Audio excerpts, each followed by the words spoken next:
Chapter 13 of The Cat of Bubastes, A Tale of Ancient Egypt. This recording is in the public domain. The Cat of Bubastes, by G. A. Henty. Chapter 13. The Search for Mysa. Perhaps Ruth had gone to tell my mother that Mysa was lost, Chebron suggested when Jethro had gone so far in his story. "That could hardly have been," Jethro replied, "for I should have told you that your mother returned early this morning to the house with many relatives, and that all were weeping and mourning round the body of your father.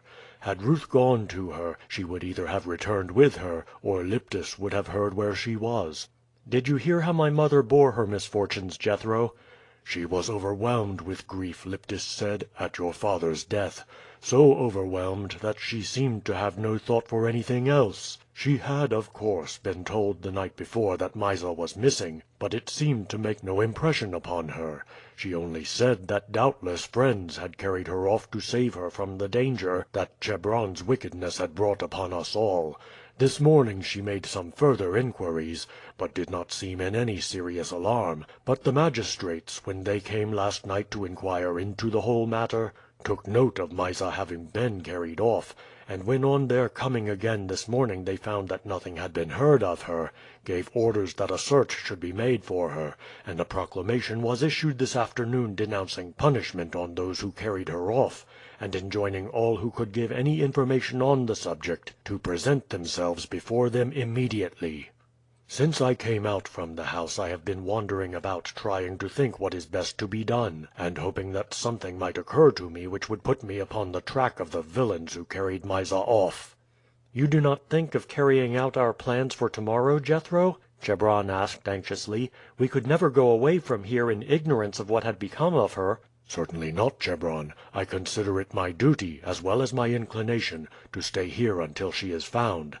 Your father spoke to me of her as well as of you, but as he did not see any way in which we could aid her, he said that she must take her chance, meaning take her chance under the guardianship of your mother, to obtain some day a husband whom she could love. But the present misfortune entirely alters the case. She has need of our active help, and whatever are the risks we must postpone our start. Whether you will be able to stay here or not is doubtful. Each day that passes without news being received of your capture in the provinces north of us will increase the belief that you are hiding somewhere in the neighborhood of the city, and in that case the search will become more and more earnest. However, for a day or two we may be safe here. As to that, though, we must abide by Chigron's opinion. He is running no small risk in concealing us here, and if he considers the danger is becoming greater than he is willing to run, we must betake ourselves to the hills. There are lonely spots there where we could lie concealed for a long time, or at least as long as such supplies of food and water as we could carry with us hold out. But at any rate we must set aside all thought of flight for the present, and devote all our energies to the discovery and rescue of Mysa."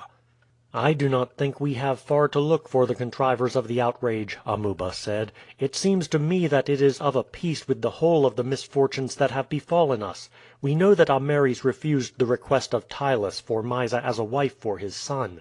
After that came the plot which we overheard in the temple for the murder of someone. The knowledge that they were overheard put a stop to that scheme. Then came the stirring up of the people, partly by the story of that unfortunate cat, partly by whispers that Ameres, although high priest of Osiris, was yet a scorner of the gods. Then came the attack upon the house, in which, while the main body of the mob attacked Ameres, a chosen band carried off Mysa. This villain Ptylus had several motives to spur him on. In the first place there was anger at the rejection of his son's suit. Next, that he would, at the death of Ameres, naturally succeed to the high priesthood. Thirdly, he may have thought that if he could obtain possession of Mysa and marry her to his son, she would bring with her no small portion of her father's lands as a dowry. With the influence which he, as high priest, would have with the king and council, he could rely upon her obtaining a share of the estate, especially as the villain would calculate that Chebron as well as his father would be put out of the way.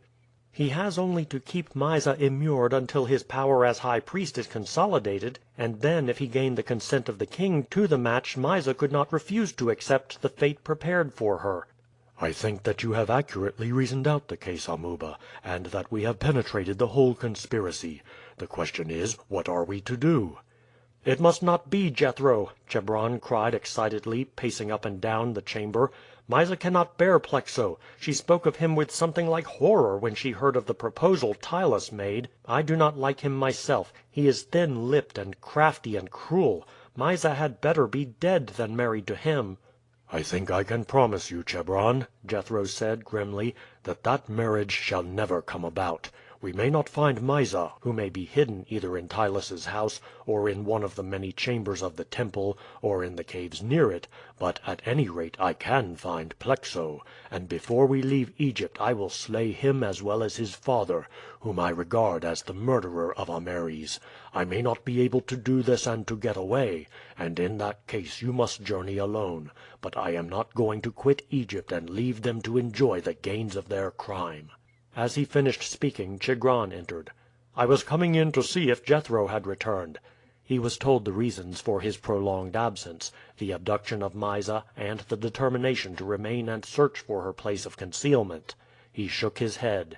"It is a rash resolution. Even were you free to come and go as you choose, your chance of finding out her hiding place would be small indeed. Hunted as you yourselves are, your quest seems to be an absolutely hopeless one. As to your remaining here long, I think it would be madness. It is not only for myself that I say this, but for you. In the first place, there are so many men employed here that your coming in and going out would be sure to be noticed by some one. In the second place, the cave would scarcely escape search a second time. Were it not for my workmen I could conceal you in the house, and if I saw men in search of you approaching I could place you in one of the inner casings of the mummies, and put 2 or 3 more casings on. Then, lying as you would be among a number of corpses in a similar state of advancement toward burial, none would think of opening the cases. But with so many people about it would be well nigh impossible to do this without observation, unless indeed the search was made at night or after the workmen had departed, which would hardly be likely to happen. Therefore I think it impossible for you to stay here more than another day or 2. But there are many caves and burial places higher up on the hillside where you might be concealed. In many of these there are sarcophagi. If we choose one in which there are several coffins I can remove the mummies and their casings into another cave, so that should a party of searchers approach the place you can lie down in the sarcophagus and lower the lid down upon you." "It would be a sacrilege to move the dead," Chebron said with a shudder. "It would be sacrilege for others," Chigron replied, "but not to us, whose business and duty it is to handle the dead. I can replace the mummies in their cases after you have left, and they will be none the worse for their temporary removal. It will be necessary, of course, that there should be no signs of habitation in the cave, nothing to excite their suspicions that it has been disturbed." "I think that is a very good plan," Jethro said. "We can make sleeping places in the open air near. We shall sleep in the open air on our journey, and it would be no hardship to begin at once. I should think it best to remove to one of these caves at once.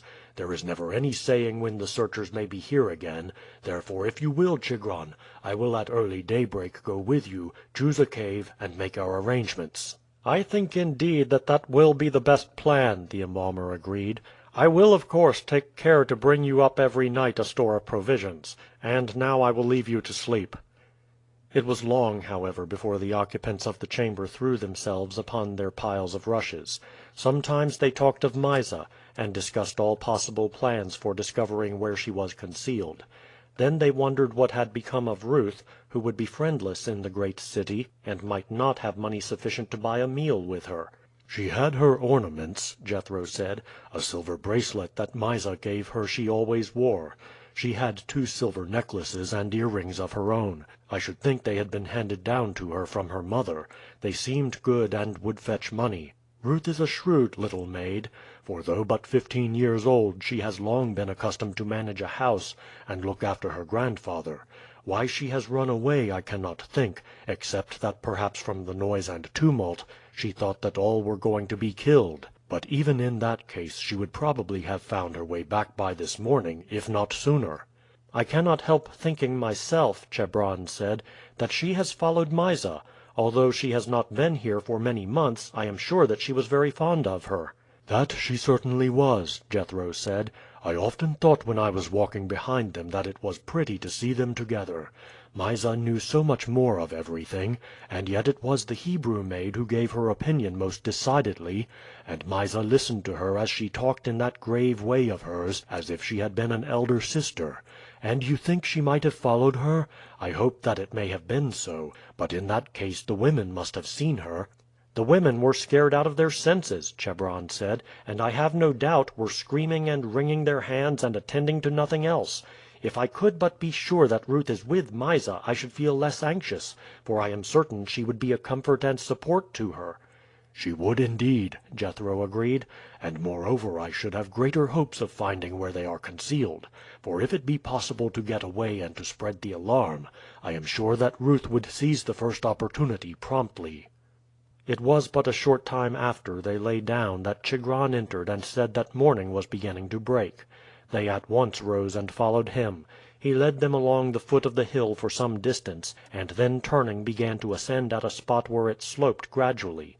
They passed many tombs, partly erected with masonry and partly cut out from the rock behind, and it was not until after walking fully half an hour that he stopped before the entrance of one of them.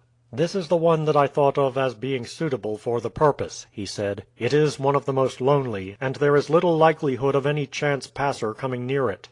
In the second place, I know that the stone door which rolls across the entrance has not been cemented in its place. I know indeed to whom the tomb belongs. The last mummy was placed here but a short time back, and the son of the man then buried told me that he should not have it cemented because his wife was grievously sick, and he feared would shortly follow his father. Therefore there will be no difficulty in effecting an entry. In the second place, there is hard by a small tomb that was cut in the rock and then left, the owners changing their minds and having a larger tomb made lower down the hill. As nothing beyond the chamber and the narrow entrance were made, we can there hide the mummies from this chamber and heap stones and earth over the entrance, so that none would suspect its existence." "Nothing could be better," Jethro said. "Let us set to work and prepare it at once." The stone across the entrance to the tomb, which was but 3 feet high and of the same width, was pushed back without difficulty, and they entered. 4 wooden sarcophagi stood there. Jethro aided Chigron in opening 3 of these. The mummies in their cases were taken out, the outer cases opened and replaced in the coffins after the mummies with the inner cases had been removed from them. These were then carried to the unfinished tomb 50 yards away and there deposited. Stones were then piled together so as to conceal the entrance, and the men returned to the tomb. "Here you will be perfectly safe," Chigron said. "You can keep the stone rolled back unless you see anyone approaching, and you would be sure to make out any considerable number of searchers mounting the hillside long before they could reach you. Should you see them, you will of course close the door, enter each of you one of the sarcophagi, lie down in the inner case, close the lid of the sarcophagus, and place the lid of the inner case over you. I think it unlikely in the extreme that any search will be made for you, or at any rate a search only of untenanted tombs. The fact of the stone here being left uncemented is a mere accident probably known only to myself and its owner. It is only as an extreme resource that you could need to take to these hiding places. As far as passers-by are concerned, you might remain outside altogether, but in that case you would run some risk of being noticed. You may be sure that the hills will be closely scanned, and if figures were seen moving about here, a party might set out to see whether these were the fugitives so eagerly sought for. Therefore I say, during the daytime, keep yourselves concealed here. As soon as it is dark you can of course issue out, and pass the night wherever you may think fit." "We shall certainly follow your advice," Jethro said. "Undoubtedly the plan you propose is by far the safest. I cannot think that there is much chance of an earnest search being made among the tombs, though likely enough they may visit those which are open and empty; but as you say, they would never dream of examining the tombs in use, as they would naturally suppose that all were securely fastened. In case of the very worst, there are the coffins for us to betake ourselves to, and these assuredly no one would think of examining." "If you will come down," Chigron said, "as soon as it is dark, I will give you provisions for some days, together with the peasants' dresses I have prepared for you and the money Ameres committed to my charge. It is not likely that anything will occur to decide you to make a move suddenly, but it is best that you should have everything in readiness for so doing should the occasion possibly arise. I will come up myself tomorrow night if all is well, an hour after sunset. I named the time exactly in order that if you sleep at any distance away you can be here at that hour to meet me. And now I leave you to the protection of the gods. This evening I shall dismantle the chamber you have used, and remove all signs of its having been inhabited." Chebron thanked the embalmer very earnestly for the kindness he had shown them, the trouble he had taken, and the risk he had run on their behalf. "I would have done more if I could," Chebron said. "Your father's son has the highest claims upon me, and were it to half my fortune I would spend it to carry out the last wishes that Ameres expressed to me." As soon as the embalmer left them the three friends sat down just within the entrance to the tomb, looking out over the quiet city lying in the plain below them. "I wish we had our peasant dresses," Chebron said, "that we might go down with you and join in the search for Mysa." "It would be too dangerous," Jethro said decidedly. "Too many have seen you taking part in the services and procession for you to have a chance of passing unnoticed. Amuba is less likely than you to be detected, and if his skin was stained, his eyebrows blackened, and his head shaved, he might manage to pass providing he walked with his eyes fixed on the ground. But in that way he would not have much of a chance of coming upon traces of Mysa. Any search you make must be at night. I shall today station myself near the house of Ptylus. I do not expect to gain any information from gazing at the high wall which surrounds it, but I will follow, as closely as I can without attracting observation, all the slaves or servants who may come out, especially if two issue forth together. I may then catch a few words of their talk, and possibly gather some clue to the mystery. Still I own that the chance is small, and you must not look forward in any way to my returning with news." "I wish, Jethro," Chebron said, "that if possible you would again go to our house, see the old woman, and get her to bring out to you a suit of my priest's garments. With these I could at night enter the temple, and wander unquestioned through the chambers and courts. The nights are dark now, and unless I passed close to a lamp none could recognize me.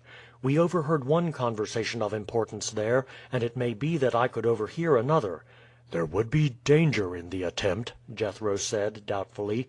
"That matters not at all," Chebron exclaimed impetuously. "All this trouble has come upon us through me, and even should there be some slight risk I would willing face it. But in truth I think there is no chance whatever of my being recognized. See how often Amuba went there with me, and though the nights were always moonlit we never were once addressed, nor was it noticed that Amuba was not one of the regular attendants of the temple, who alone have a right to penetrate beyond the great courts." "So be it then," Jethro said. "Then you shall explore the temple, Amuba and I will search every cavern in the hills. There are many great tombs behind the temple, and just as we have selected such a hiding place, Ptylus may have chosen one as a place of concealment for Mysa. There are many tombs there built by princes, nobles, and wealthy priests for their reception after death, which could be turned into a comfortable dwelling. After we have spent some time in searching there, we must, if unsuccessful, try further away. Ptylus, no doubt, like Ameres, has farms and country residences, and she may be hidden in one of these." "I believe myself," Amuba said, "that a better plan than yours will be for us to establish a watch over Plexo. Ptylus has his duties and is no doubt fully occupied in securing his election to the high priesthood, but Plexo would most probably go sometimes to see Mysa in her place of imprisonment. He will naturally be anxious to conciliate or frighten her into giving her consent to marry him as soon as possible. Therefore, if we can but watch him sufficiently closely, he is sure to lead us at last to her." "That will certainly be the best way, Amuba. I did not think of it before, but it is clearly the plan that promises the best chance of success. We might search the country for years without finding her, and although I wished to keep up your hopes, I really despaired in my own mind. But, as you say, if we follow Plexo, sooner or later he is sure to bring us to her. But to do so we shall want many disguises. I will think the matter over as I walk today, and when I see Chigron this evening will beg him to get the disguises that seem to him the best for us to use." "As for me, Jethro," Chebron said, "I will visit the temple of an evening as I said. But long before midnight all will be quiet there, so that will give me plenty of time for sleep, and in the daytime I will work with you. Get me the garb of a peasant woman. In such a dress and with a female head covering I could surely get myself up so that even those who know me best would pass by without suspicion. Many women are taller than I am. The disguise would be out of the question for Amuba, who is well nigh as tall as you are, besides being wide and strong looking, but for me it would do well." "Yes, I think you could pass as a woman," Jethro agreed, "and certainly the more of us there are to watch this rascal the better. But for myself I think that we are more likely to succeed at night than by day. Plexo, too, has his duties in the temple, and would be likely to pay his visits after dark. Then it would be a mere question of speed of foot, and Amuba and I used to be trained in running, and it will be a swift horse that will outpace us. And now I am going down to the city. I feel more hopeful than I did, lads, and for the first time begin to think that we have a chance of discovering where the villains have carried Mysa." The day passed slowly to Chebron and Amuba. They would not show themselves outside the tomb, as Chigron had earnestly begged them not to do so. Besides, there were frequently people about on the hillside, for many came daily to offer prayers at the tombs of their relatives. Still they had much to talk of: the chances of finding Mysa, the question with whom she should be placed if recovered, the prospects of the long and adventurous journey which lay before them. Amuba encouraged talk on all these points, and started the conversation afresh whenever it dropped, for he saw that the excitement concerning Mysa had done a great deal for Chebron. It had weaned his thoughts from the death of his father, and the consequences that had arisen from his unfortunate shot. It had given him fresh subject for thought, and had revived his spirits and interest in life. Both lads were glad when, late in the afternoon, they saw Jethro ascending the hill. "I have no news," he said as he came up to them. "I have been all day in the neighborhood of the house of Ptylus, and have followed all who came out two together from it. I have overheard many scraps of conversation, and one and all talked upon the same subject, the death of Ameres and of the sacred cat, and the want of success in the search for you. The fact of Mysa being carried off was spoken of once or twice, but I was convinced by the manner in which the slaves spoke to each other on the subject that they had not the slightest idea that their master was concerned in the matter, and they had assuredly no knowledge whatever of her being in the house. Of course it is possible that she might be there without its being generally known to all the slaves. Still you know how things leak out in a household, and how everything done by the master and mistress soon becomes public property. And had any one among them heard something unusual was going on, it would by this time have been known to all the servants. I hardly thought that Ptylus would have ventured to have her carried home, for he might suppose that her mother's suspicions might be directed toward him just as ours have been, and that if she made a complaint against him, a search of his house might be ordered. Besides, there are too many servants there for a secret to be kept. No, if a clue is to be obtained it will be in the temple, or by our following Plexo." As soon as it was dark they descended the hill together. Chebron had attired himself in the garments bearing the distinguishing marks of the priesthood that Jethro had brought up with him, having obtained them from old Liptus. When near the house of the embalmer the lad stopped, and Jethro went on and returned in half an hour with the various disguises he had asked Chigron to obtain for him. All these, with the exception of the scanty attire of two peasants, he hid for the present in some bushes near the path. Then he rubbed Amuba's skin and his own with a fluid he had obtained from Chigron, and after putting on the peasant's clothes they took their way toward the house of Ptylus. While Chebron went toward the temple, which was but a short distance from the house, Jethro and Amuba sat down by the wall close to the gate so that none could leave it without their knowledge. But beyond servants and visitors no one came out. At 10 o'clock they heard the bolts of the gates fastened, but remained where they were until near midnight, when Chebron joined them. He had spent the time wandering from court to court of the temple, but beyond a solitary priest moving here and there replenishing the lamps of the altars he had seen no one, and had been himself entirely unnoticed. Amuba and Chebron were both inclined to be dispirited at the want of success of their watching, but Jethro chid them for their impatience. "You do not suppose," he said, "that you are going to find out a secret so well hidden by a few hours' watching. It may be weeks before we succeed. Tomorrow we will begin our watch 2 or 3 hours before sundown. I am better known to the servants at the house of Ptylus than you are, as I have often taken messages there. Besides, in my disguise I could not so well loiter about without attracting attention as you could. I will, therefore, content myself with watching the northern road from the city upon the chance of his taking that way, while you in your dress as peasants can watch the house itself. You, Chebron, might sit down by the wall 50 yards from the house on the north side, while you, Amuba, had best keep on the other side of the road and somewhat to the south of the gate. In this way you will be in sight of each other, and yet not together. Solitary figures are less likely to attract attention than two together, for it is for two boys that people will be looking. As I should scarcely know you myself now that your skins are darkened, there is, I trust, small fear of others detecting your disguise." Accordingly the next day, 3 hours after noon, Amuba and Chebron, disguised as peasants, went down to the house of Ptylus and took their posts as arranged. Late in the afternoon Amuba noticed that one of the slaves from the house of Ptylus suddenly checked his walk as he passed Chebron and gazed fixedly at him. Amuba left the spot where he was standing and walked quickly in that direction. The slave spoke to Chebron, who rose to his feet. A moment later the slave seized him. As they were struggling Amuba ran up. "Here is a find!" the slave exclaimed. "This is the slayer of the sacred cat. Aid me to drag him into the house of my master." But to his surprise Amuba sprang upon him and struck him such a heavy blow in the face that he released his hold of Chebron and staggered backward. "Run for your life!" Amuba exclaimed to his friend. "I will take another route." The slave, recovering from his blow, rushed at Amuba, shouting at the top of his voice, "Death to the insulters of the gods! Death to the slayers of the sacred cat!" But Amuba, who was now 18 years of age, was at once stronger and more active than the slave, whose easy life in the household of the priest had unfitted him for such a struggle.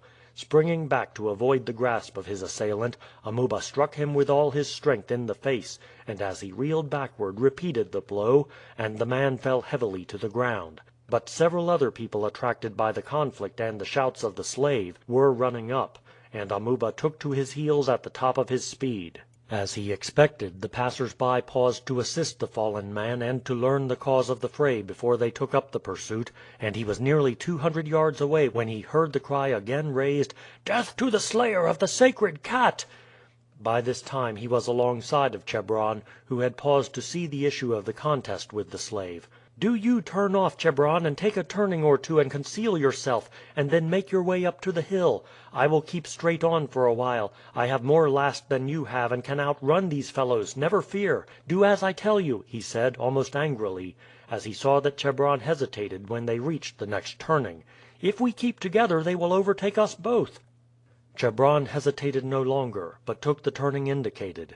Amuba slackened his speed now, judging correctly that his pursuers if they saw they gained upon him would not trouble themselves about his companion, of whose identity they were probably still ignorant.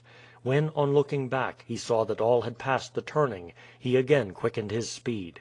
He was not afraid of being overtaken by those behind him, but that he might meet other people who, seeing the pursuit, would take him for a fugitive from justice, and endeavor to stop him.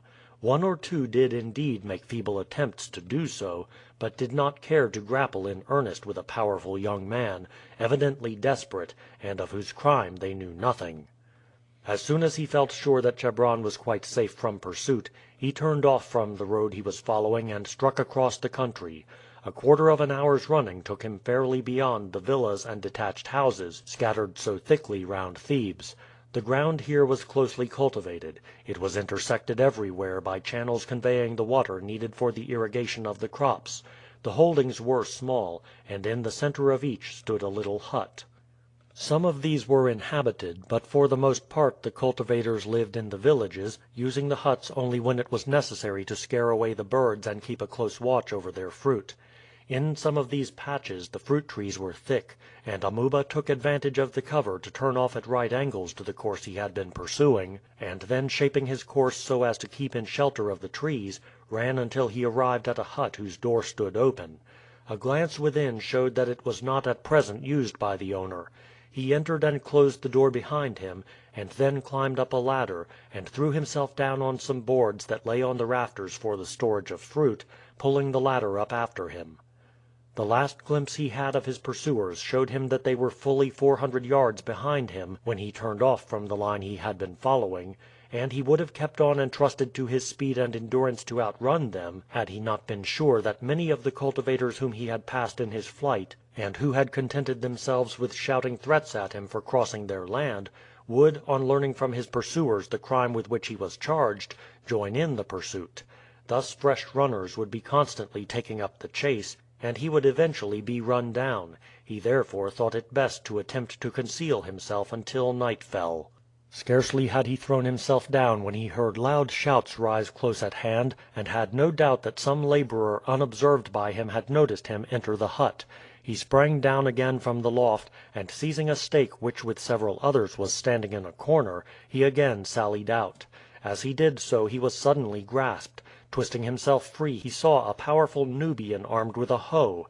Without a moment's hesitation Amuba sprang at him with his stake. The Nubian parried the blow with his hoe, and in turn dealt a sweeping blow at the lad. Amuba sprang back just in time, and before the Negro could recover his guard, struck him a heavy blow on the wrist with his stake. The Negro dropped his hoe, uttering a cry of pain and rage. Amuba followed up the blow on the wrist with one on the ankle, and as the man fell, bounded away again. But the Negro's shouts had been heard, and the pursuers were now but 50 yards away.